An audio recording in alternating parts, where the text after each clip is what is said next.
नमस्कार दोस्तों, GS आचार्य YouTube channel पर मैं मंगलदीप ओझा दिल्ली मुखर्जी नगर से आप लोगों का स्वागत करता हूं। आज हम इतिहास के अंतर्गत महाजनपद काल देखेंगे। आइए देखते हैं।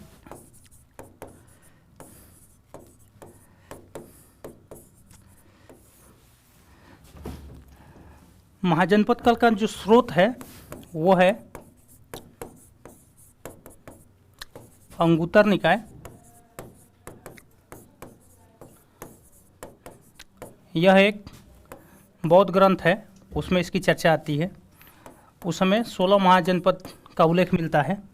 एक है भगवती सूत्र, यह एक जैन ग्रंथ है।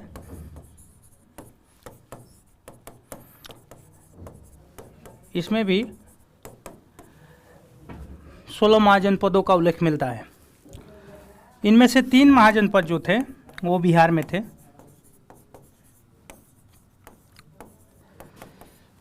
मगध, अंग और वजी। महाजनपद काल में 2 तरह की राजनीतिक इकाइयाँ हम देखते हैं। एक तो है राजतंत्रात्मक और एक दूसरा है गणतंत्रात्मक। राजतंत्रात्मक से आप तात्पर्य समझ रहे होंगे कि वहाँ राजा का शासन होता था और उसमें अभी की तरह किसी तरह का चुनाव पद्धति हम नहीं देखते हैं। किंतु गणतंत्रात्मक पद्धति में एक चुनाव का सिस्टम होता है और वह चुनाव जो होता है हालांकि सीमित लोगों के बीच में ही होता है, इसलिए उसे कुलीन तंत्र भी कहा जाता है।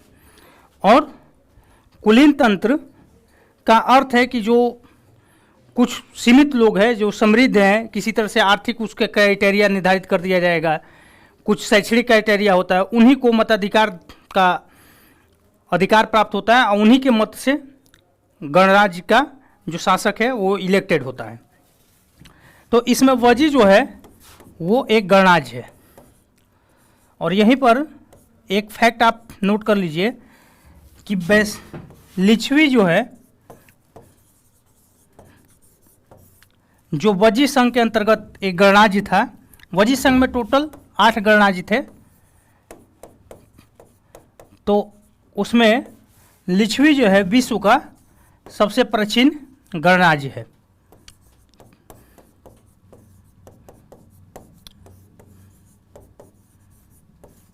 विश्व का सबसे प्राचीन गणराज्य लिच्छवी, इसकी राजधानी वैशाली थी।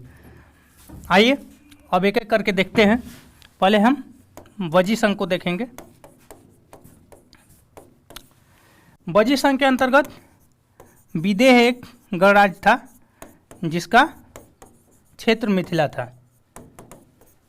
तो एक पॉइंट तो ये हो गया। और दूसरा है, मैंने आपको बताया कि लिच्छवी जो है प्रथम गणराज्य विश्व का, इसकी राजधानी वैशाली थी। तो यह एक गणराज्य हो गया। दूसरा हम पढ़ते हैं अंग के बारे में।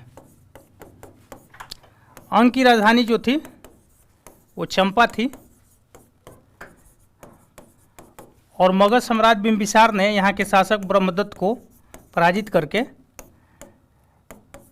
मगध में मिला लिया। तो 2 ही महत्वपूर्ण फैक्ट इससे बनते हैं। बिंबिसार ने ब्रह्मदत्त को पराजित करके अंग जो है उसको मगध में मिला लिया। अंग का जो क्षेत्र था तत्काल में भागलपुर और मुंगेर का क्षेत्र है। ठीक है, अब हम मगध के बारे में देखते हैं। मगध का जो पहला सबसे प्राचीन वंश है वो है बृहद्रथ वंश। और इसका शासक जो है एक होता है जरासंध। जरासंध की चर्चा महाभारत में आती है। भीम के साथ युद्ध में पराजित होते हैं और बृहद्रथ जो है जरासंध का पिता है और बृहद्रथ वसु का बेटा है। तो ये 3-4 फैक्ट है इससे संबंधित, आप इसे नोट कर लेंगे। इनकी राजधानी जो पहली होती है वो राजगिरी होती है। उसके बाद एक दूसरा वंश आता है जिसे ऐतिहासिक रूप से ज़्यादा प्रमाणिक माना गया है, हर्यक वंश। इसका प्रथम जो शासक होता है बिंबिसार। इसके बारे में जो महत्वपूर्ण कुछ तथ्य है वो है कि यह मगध का पहला सर्वशक्तिशाली शासक होता है।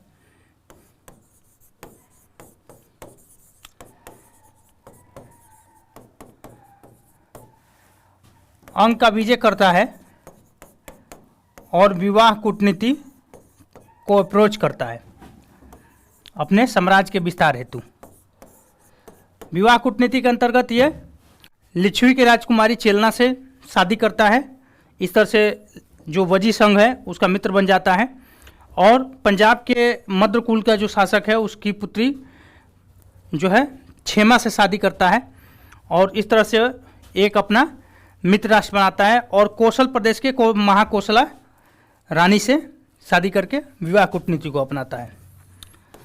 उसके बाद इसके बारे में जो एक प्रमुख है वो है कि मगध का तत्कालिक जो सबसे बड़ा दुश्मन कह सकते हैं, दुश्मन महाजनपद था, वो था अवंती। उसके राजा चंड प्रदोत को पीलिया की बीमारी हो जाती है तो अपने राजवैद्य जीवों को भेजकर इलाज करवाता है। ठीक है, तो एक फैक्ट इसका ये रहा। अब आइए देखते हैं दूसरा, इसी का एक शासक होता है अजातशत्रु। अजातशत्रु जो है इसको पहले तो पितृहंता कहते हैं। तो एक फैक्ट ये है, इसने अपने पिता की हत्या करके राजगद्दी प्राप्त की थी। दूसरा है कि रथ मुसल और महाशिला कंटक, ये दो औजारों का प्रयोग इसके द्वारा किया जाता है वजी संघ के विजय में। और वजी संघ का विजय करने के लिए अपने मंत्री वस्कार को यह फूट डालने के लिए भेजता है। ठीक है, उसके बाद एक और है इसके बारे में फैक्ट कि इसके ही कार्यकाल में प्रथम बौद्ध संगीति का आयोजन होता है। तो यह इससे संबंधित कुछ महत्वपूर्ण फैक्ट रहे। आइए अब इसके अगला उदयन के बारे में देखते हैं। अगला शासक है उदयन। और उदयन जो है इसके बारे में ये भी पितृहंता ही होता है, अपने पिता की हत्या करके गद्दी प्राप्त करता है। और इसके बारे में जो सर्व प्रमुख है जानकारी वो है कि इसका द्वारा पाटलिपुत्र को राजधानी बनाया जाता है।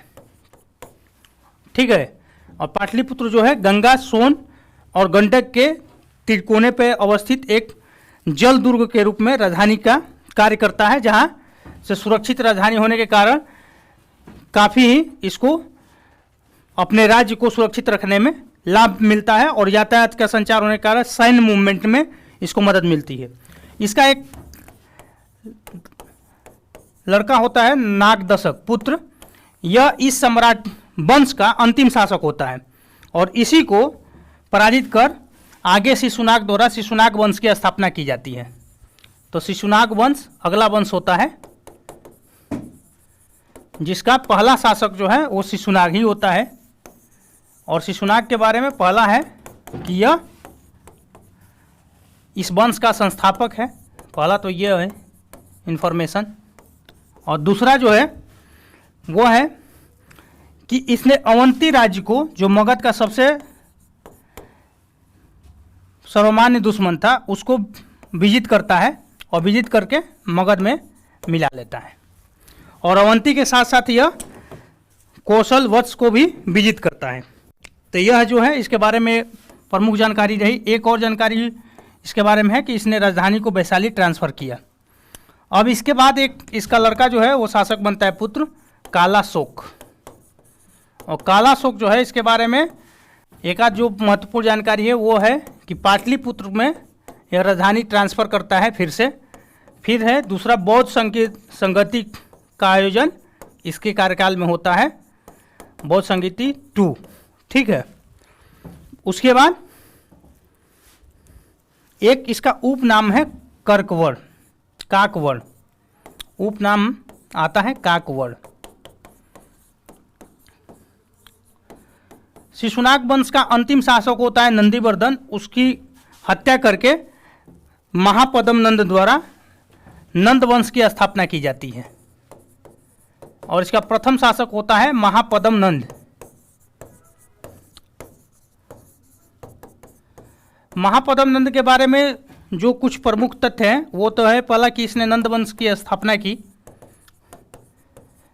इसे एक शूद्रदासी पुत्र भी कहा जाता है, शूद्रदासी पुत्र। और तीसरा जो है, इसने कलिंग का विजय किया। आगे चल के अशोक भी इसका विजय करता है और इसने एकराट और सर्वछत्रांतक की उपाधि धारण की। तो यह इसके बारे में कुछ इंपॉर्टेंट फैक्टर है।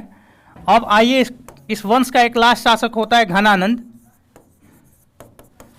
घनानंद जो है उसके बारे में जो महत्वपूर्ण जानकारी है वो है कि यह अंतिम सम्राट होता है इस वंश का, और मौर्य वंश के चंद्रगुप्त मौर्य द्वारा अपने मंत्री चाणक्य की सहायता से इसे पराजित कर मौर्य वंश का स्थापना की जाती है इसी के कार्यकाल में। और उस समय यह अत्यधिक कर के कारण अलोकप्रिय रहता है जनता के बीच में। इसी के कार्यकाल में एक और महत्वपूर्ण घटना होती है, सिकंदर का भारत पर आक्रमण 326 बीसी में। तो यह दो महत्वपूर्ण घटनाएं हैं। तो इस तरह से महाजनपद काल आपका समाप्त होता है। आइए देखते हैं बौद्ध धर्म को। बौद्ध धर्म का संस्थापक जैसा कि आप जानते होंगे कि महात्मा बुद्ध थे।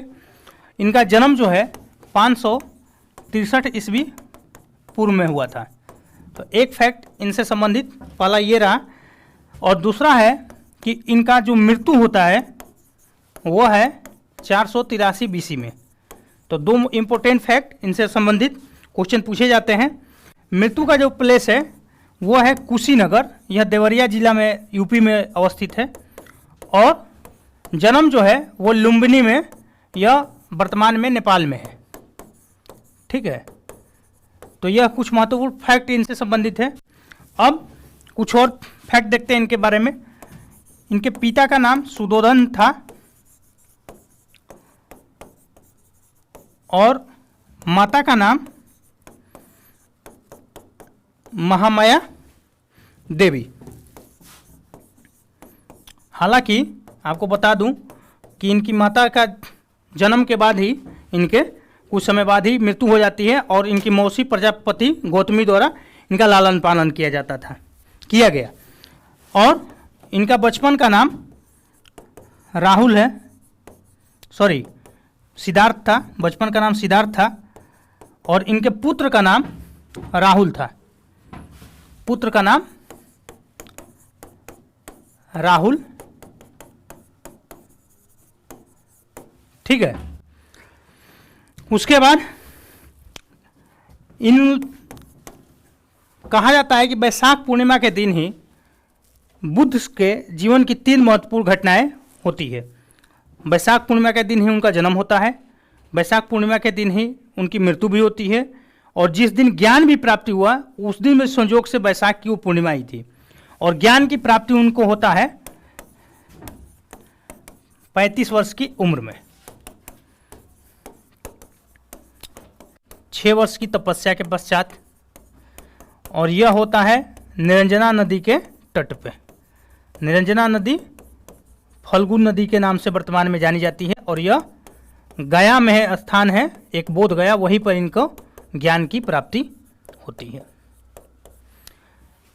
ठीक है, तो यह इनसे संबंधित बुद्ध का एक संक्षिप्त परिचय रहा। अब बौद्ध धर्म के कुछ प्रमुख जो तत्व है उनको हम देखते हैं। तो एक तत्व है 4 आर्य सत्य। 4 आर्य सत्य जो है इसमें बताया गया है कि विश्व जो है वो दुखों से भरा है। दुख जो है उसका कुछ कारण है, और तीसरा कहा गया है कि दुख का जो कारण है उसका निवारण भी है, और चौथा कहा गया है कि निवारण के लिए उपाय भी है। तो यही 4 आर्य सत्य है। फिर एक इसका तत्व है, इसका दर्शन भी कह सकते हैं, अष्टांगिक मार्ग। अष्टांगिक मार्ग जो है ये 4 आर्य सत्य यानी दुखों को निवारण के संबंध में है। इसमें कहा गया है, जैसे कुछ मैं यहाँ पर बता देता हूँ, आप देख लीजिएगा। सम्यक दृष्टि, सम्यक संकल्प, सम्यक वाक, सम्यक कर्मंत। अब सम्यक से तात्पर्य है, समय का जो शाब्दिक अर्थ होता है वो होता है उचित या सही। ठीक है। अब एक इनका और सिद्धांत आता है प्रतीत समुत्पाद। यह वर्तमान जो हम साइंटिफिक अप्रोच पढ़ते हैं कार्य कारण सिद्धांत, उसी का उस टाइम में बुद्ध के द्वारा व्याख्यायित एक सिद्धांत माना जा सकता है, क्योंकि इसमें कहा गया है कि अगर कोई वस्तु है तो उसी से उस दूसरे वस्तु की उत्पत्ति का संभावना होती है। तो कार्य कारण सिद्धांत का इसमें अप्रोच है। फिर एक कहा गया है कि जीवन को शांतिमय और सुखमय बनाने के लिए 10 शील होना चाहिए, और इस 10 शील में जो कुछ महत्वपूर्ण है वो है सत्य, अहिंसा, अस्तेय, अपरिग्रह, अस्तेय, अपरिग्रह आदि। अस्तेय का मतलब होता है चोरी नहीं करना, और अपरिग्रह का मतलब होता है संपत्ति नहीं रखना, और कुछ भी है। अच्छे, उसके बाद इनके दर्शन के कुछ और प्रमुख तत्व हैं। देखिए, उसमें है कि ये पुनर्जन्म में विश्वास करते हैं। बौद्ध धर्म पुनर्जन्म में विश्वास करता है। ठीक है। और यह आत्मा, ईश्वर, इसमें विश्वास नहीं करता है।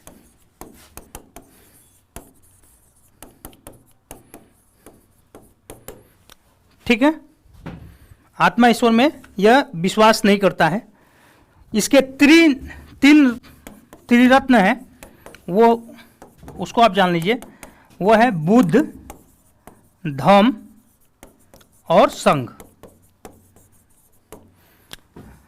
उसके बाद एक चर्चा यह भी आती है, एक शब्द है निर्माण, जिसका अर्थ अगर हिंदी में लिया जाए तो होता है मोक्ष, लेकिन एग्जैक्ट जो शाब्दिक अर्थ कहा गया है वह दीपक का बुझ जाना, यानी कर्मों का विलोपित होना।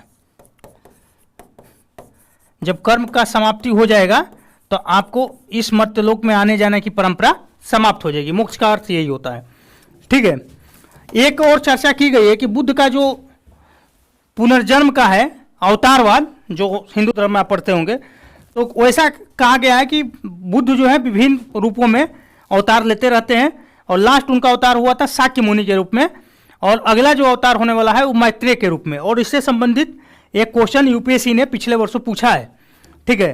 तो यह बुद्ध से संबंधित, बौद्ध धर्म से संबंधित कुछ बेसिक जानकारियाँ रही, आप इसे देखें। अभी हम देखेंगे जैन धर्म। जैन धर्म के जो संस्थापक माने जाते हैं वो महावीर माने जाते हैं। हालांकि एक कथा है कि वंदतीय, कोई भी जो होता है, धर्म हो, व्यक्ति हो, देश हो, अपना इतिहास पुराना बताने के लिए उसमें कहा जाता है कि पुराना से पुराना ऐतिहासिक हमारा प्रमाण है। तो उस तरह से कथा के अनुसार इसमें माना जाता है कि इनके पहले भी 23 तीर्थंकर हुए थे, जिसमें पहला तीर्थंकर जो है वो ऋषभ देव थे। ऋषभ देव थे। हालांकि इनकी कुछ खास प्रामाणिकता नहीं मिलती है। ठीक है। अब उसके बाद एक 22वें तीर्थंकर हैं का नाम आता है, उनका है नाम अरिष्टनेमी, और इनका ऋग्वेद में चर्चा आता है, कृष्ण का भाई इन्हें बताया गया है। और 23वें तीर्थंकर है पार्श्वनाथ।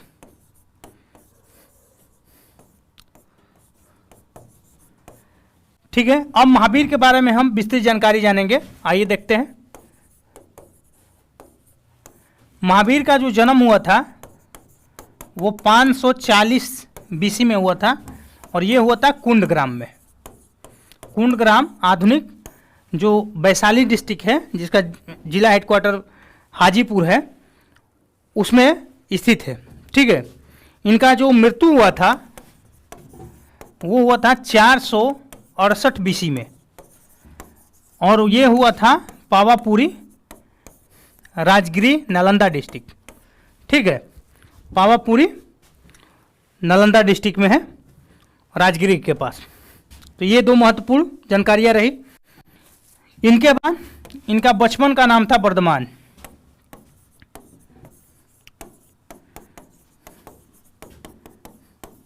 वर्धमान। इनके पिता का जो नाम है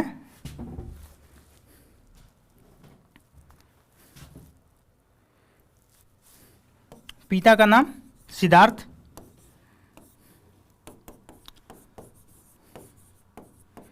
और माता का नाम त्रिशला। माता इनकी लिच्छवी जो गणराज था उससे संबंधित थी, लिच्छवी गणराज की राजकुमारी थी। ठीक है, आइए देखते हैं इनके पत्नी का नाम जो था यशोदा था, इनकी पुत्री का नाम प्रियदर्शना था, और इनके दामाद का नाम जमाली था। यह इनका प्रथम शिष्य भी था, तो एक नोट करके यहाँ भी लिख लीजिए, प्रथम शिष्य।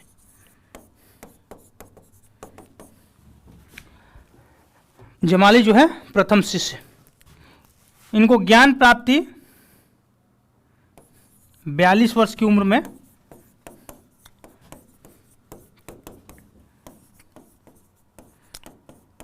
जिम्भी ग्राम है उसके पास हुआ था, रिजुपालिका नदी के तट पर।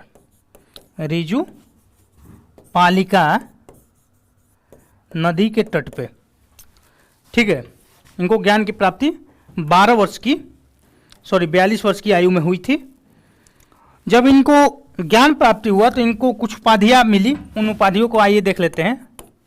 एक तो उपाधि हुआ केवलिन। केवलिन का अर्थ होता है सर्वोच्च ज्ञान प्राप्त करने वाला। फिर एक हुआ उपाधि इनको मिला जीन, जीन का अर्थ होता है विजेता। फिर एक उपाधि इनको मिला था निर्ग्रंथ, इसका अर्थ होता है बंधन मुक्त। और एक और उपाधि मिला था अरहत, अरहत का अर्थ होता है पूज्य योग्य। उसके बाद इनके 5 व्रत है जैन दर्शन के। आइए उस 5 व्रत को देखते हैं। 5 व्रत में पहला है सत्य, अहिंसा, फिर है अस्तेय और अपरिग्रह। तब बुद्ध के जो 10 शील थे उसी की तरह से 5 तो यहाँ भी देखने को मिलता है। और लास्ट है एक ब्रह्मचर्य, और ब्रह्मचर्य का ऐड ही महावीर ने किया था। बाकी ये 4 जो है इसको पार्श्वनाथ ने, जो 23वें तीर्थंकर हुए, उन्होंने ही लाया था। ठीक है, जैन साहित्य को आगम कहा जाता है।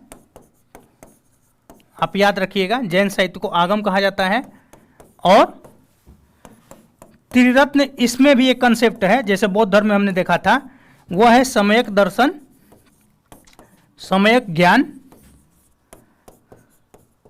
और सम्यक आचरण। और सम्यक का अर्थ मैंने आपको बताया था सही या उचित।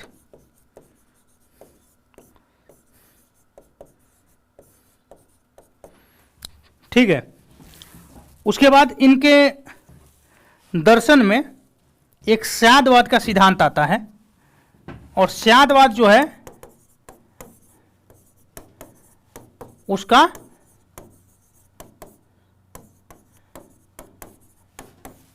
जो एक अन्य नाम है अनेकांतवाद है। अनेकांतवाद का मकसद है कि किसी भी ज्ञान को हम सही नहीं मान सकते हैं। हर एक ज्ञान एक सापेक्षिक होता है, जब तक हम उसको पूर्णतः जो है, जो भी देखने का नजरिया होता है वो व्यक्तिपरक होता है, यानी ऑब्जेक्टिव होता है, सब्जेक्टिव होता है, ऑब्जेक्टिव नहीं। तो स्यादवाद कहता है कि कोई भी ज्ञान जो है एक तरफ ही सत्य हो सकता है उसकी दूसरी भी विवेचना हो सकती है। तो इस तरह से यह जैन धर्म का हमारा टॉपिक कंप्लीट होता है। आप हमारे चैनल को लाइक करें, सब्सक्राइब करें, शेयर करें। धन्यवाद।